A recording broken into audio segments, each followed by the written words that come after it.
Currently, and for some time now, there has been an effort to eliminate domestic violence. It started with feminists, but is now a part of mainstream liberalism. Even senior police, who you would think had more sense, have called for domestic violence to be eliminated. The usual call is for zero or no tolerance of domestic violence, but as I shall show, these calls will fail, not because domestic violence is good or bad, but because they believe a series of assumptions that simply are not true. Because this industry was started by feminists, it is their assumptions that make up the starting point. In short, they said that men are violent, women are victims, men are evil, women are innocent. Now, men can be violent and evil, women can be victims and innocent, but it is very simplistic to believe that the relationship between the sexes begins and ends there. But when you look at the domestic violence industry, you will see these claims being made over and over again in one form or another.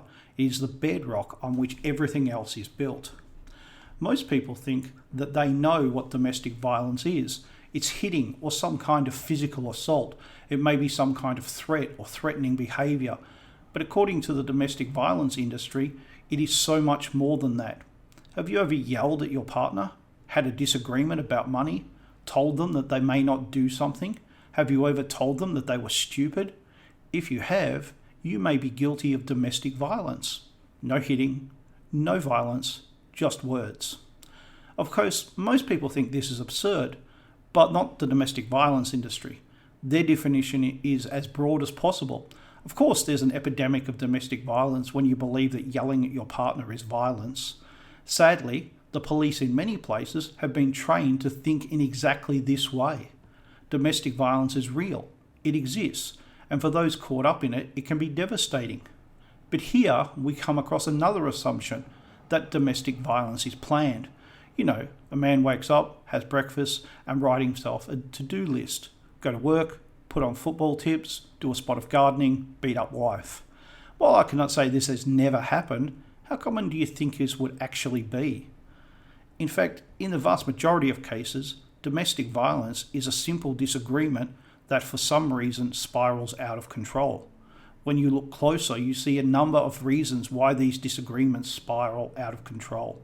Money, mental health, unemployment, hopelessness, substance abuse, infidelity. How many arguments have you had in your life? Can't remember? Don't worry, I doubt anyone can. Arguments are a part of life, as are the various stresses of life. But most arguments do not lead to physical violence or threats of violence. So what makes these different? The sense that things are out of control and that they are going to get worse, that there is no escape from this. These are real issues, some of which something could be, at least in theory, done. But the domestic violence industry, for the most part, is not interested in trying to stop or manage this problem because they have never left the assumptions that underpin the entire industry, that men are violent and evil and that women are innocent victims. In any particular case, that may or may not be true, but they don't care about that.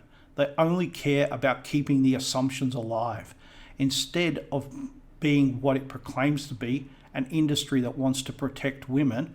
It is much more interested in punishing men. For not only men who do the wrong thing are guilty of domestic violence.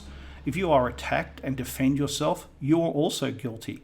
If you are simply a man with no connection to domestic violence, you are still a man, and men are evil. All men are guilty of what some men do. Its answer is that all men must change, that human nature itself must change. That is the goal of the domestic violence industry. In this goal, it will fail, as all other attempts to change human nature have. It is not there to protect, it is there to destroy, and everyone, men, women, and children, get to pay the price.